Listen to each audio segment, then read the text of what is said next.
염증이란 말을 들으면 일단 거부감이 듭니다. 하지만 염증은 그 자체로는 나쁜 것이 아니며 오히려 우리 몸을 건강하게 유지하기 위한 면역작용에 속합니다. 우리 몸은 박테리아나 바이러스 같은 외부 병원체로부터 세포를 보호하기 위해 염증 반응을 일으킵니다. 이렇게 면역 반응으로 갑자기 일어났던 염증은 병원체가 소멸되면서 함께 사라지게 됩니다.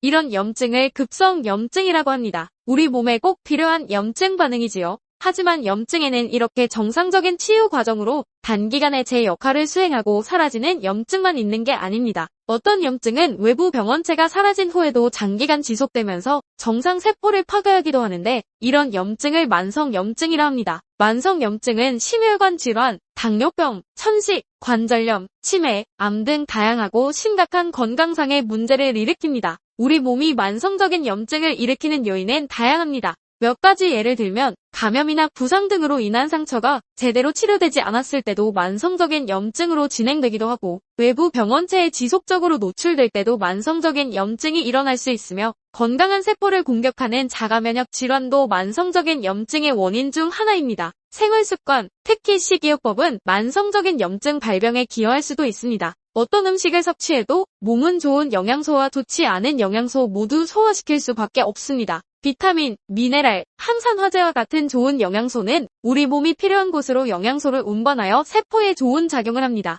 하지만 도움이 되지 않는 다른 성분들은 소화기관이 처리하는 데 어려움을 겪으면서 몸 안의 세포를 손상시킬 수 있는 안 좋은 상태를 만들어냅니다. 이런 종류의 음식들은 여러분이 다치거나 아프다는 것을 감지할 때 신체가 생성하는 것과 같은 염증 반응의 신호를 보낼 것입니다. 예를 들어 땅콩 알레르기가 있는 경우 땅콩에 노출되면 염증 반응이 발생하여 심한 경우 치명적으로 변할 수 있습니다. 그래서 이번에는 만성 염증을 낮추어주는 항염증 음식 8가지에 대해 알아보겠습니다. 첫 번째로 엑스트라 버진 올리브 오일입니다.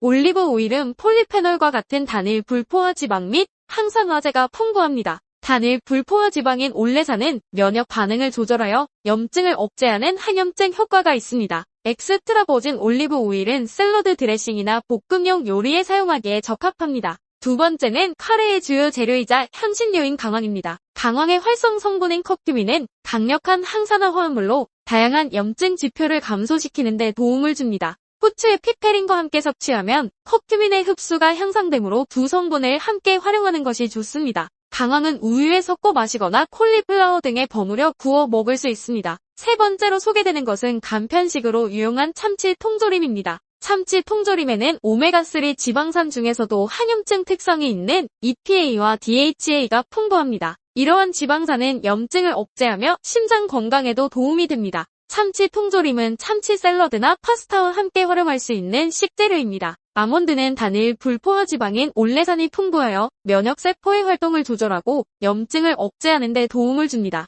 또한 아몬드에는 비타민 E와 폴리페놀 등 항산화제가 함유되어 있어 활성산소를 중화시키는 효과가 있습니다. 아몬드는 샐러드나 요거트와 함께 섭취할 수 있습니다. 콩도 항염증 화합물이 풍부한 식재료 중 하나입니다. 식이섬유가 풍부하여 장내 미생물 활동을 촉진하고 전신 염증을 낮출 수 있습니다. 콩에는 플라보노이드와 폴리페놀 등 다양한 항산화제가 함유되어 있어 산화 스트레스를 줄일 수 있습니다. 토마토는 리코펜과 카로티노이드와 같은 강력한 항산화제가 풍부하여 염증을 줄이는 데 도움을 줍니다. 토마토를 활용하여 파스타 소스나 카레 등 다양한 요리에 사용할 수 있습니다. 마늘은 요리에 풍미를 더하는 동시에 염증을 줄이는 데 도움이 되는데 이는 마늘 속의 알리신 덕분입니다. 알리신은 염증 효소의 활성을 억제하고 염증 유발 사이토카인의 생성을 감소시킵니다. 커피 대신 녹차를 즐기는 것도 좋은 선택입니다. 녹차에는 폴리페놀 중에서도 EGCG가 풍부하여 염증과 관련된 신호 전달 경로를 조절하고 염증 유발 사이토카인의 생성을 예방합니다.